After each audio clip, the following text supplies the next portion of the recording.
Kendall here, aka Barbie and Ken, and we're back with another video. Today it's just Kendall, Ken. Usually when my face is beat, it's Barbie, but today it's Ken. That's why it's Barbie and Ken, so you never know what you're gonna get. And you know, I think I look just as good with makeup as I do without. You know what I'm saying? So yeah, into this video. Okay, so for today's video, I'm going to be talking about how I grew the nape of my neck, aka the kitchen, aka the beady beads. I've always had the breakage on the nape of my neck, and the beady beads and the kitchen was always an issue for me, and I was always self-conscious. I used to get bullied about it because like it just doesn't look appealing because it's like a bunch of beads, like hair beads on the back of your neck, and like who wants that? Back in August of 2019 when I decided to finally grow out my hair back there, I could not find any decent videos giving me information on what to do to even start growing. And I feel like it's common sense, but it wasn't common sense to me at that time. So here I am now trying to relay my knowledge and give it to you. And basically when your hair is dry, it breaks off because there's like no moisture in there. So the best thing to do is to moisturize. Now I'm not sure if everyone has what I just described, but it is I feel like it's mostly prominent in girls who have like type 4 hair. So yeah, I wrote things in my book, and I just want to hit on everything that I wrote down because I wanted to make sure it was detailed enough. And I'll also give you the products that I used in the process of growing out my hair.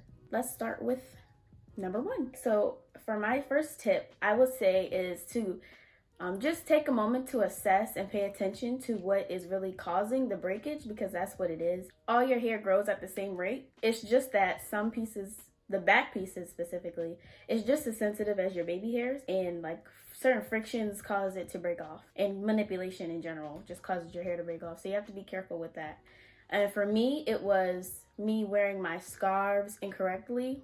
Like when I pineapple my hair, I would leave out the beady beads, the kitchen, and that caused my breakage. So first I had to assess that and figure it out. And once I figured it out, I stopped doing that and I wrapped my hair correctly. And another thing is I used to pick at it because it was so short. So eventually I just shaved it off, but that was also dumb because it would look weird. Like if I was to do like a puff or something, it just looked weird. Tip 2 is to moisturize. I know a lot of people in natural hair say moisturize, but you really need to moisturize. Moisture is really key. And I have like a few products that I use to moisturize. So here is one product. It's a little beat. It's used, it's loved. I use it every time I style my hair. It is the Mielle White Peony leave-in conditioner. I use this just to moisturize. It's a leave-in. And I also use the, what is this? The Curls Blueberry Bliss Twist and Shout Cream. It's a, what is it? It's for like twist outs and stuff, but you can use it as a moisturizer too.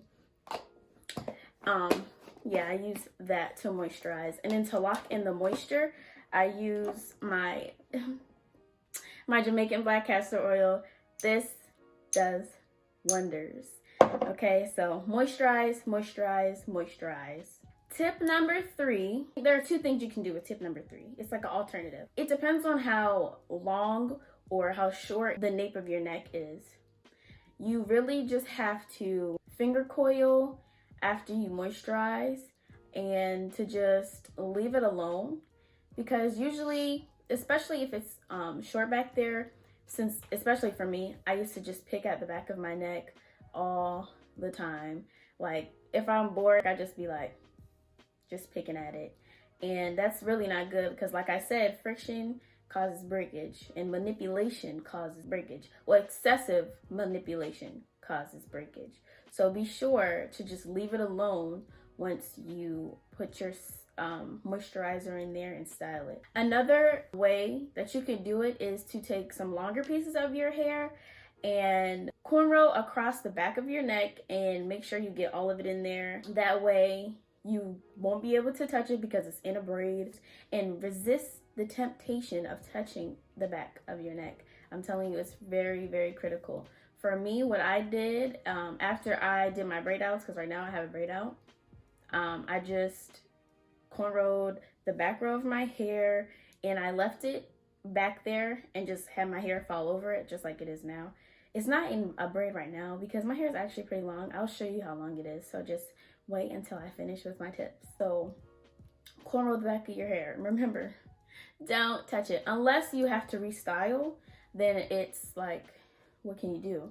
And when you restyle, just make sure you moisturize and do the whole process all over again. I feel like it's fairly simple. Just figure out what the problem is, moisturize, braid or coil, and leave it alone. And then after that, once your hair reaches a decent length, like enough for you to just grip a little bit, whenever you do like a protective style, like for me, I did box braids on myself, I just made sure that I braided enough so that it would be secure, and I would braid that piece with extra hair just to keep it secure. And that was another reason why my hair grew. And I also used this the top is open.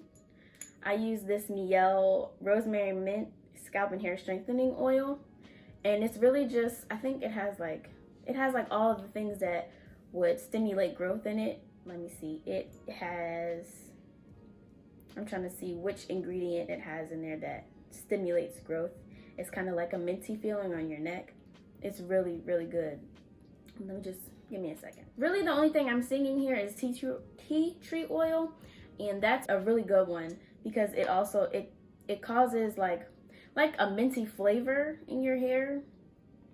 And I'm not gonna lie, this product specifically is a little on the pricey side. So if you want, you can just purchase some tea tree oil and use that to stimulate your growth. So I'm gonna just show you some of my growth. Unfortunately, I have only one picture of the nape of my neck, which was when I had my passion twists in. And you can tell, I think you can kind of tell the length that it was. It was very short, and like the braid, it kind of like connected with it, but it didn't connect. I tried to gel up the hair so that it would kind of match with my hair, but it kind of looked weird and disproportionate. So I used a scarf just to cover it up. I'm gonna put a picture right here just so you know that I'm not lying to you guys about what it looks like. And here is the piece of hair. This is how long the nape of my neck grew. I think it's right above my clavicle, which is, I feel like it's pretty great because I started doing this in August.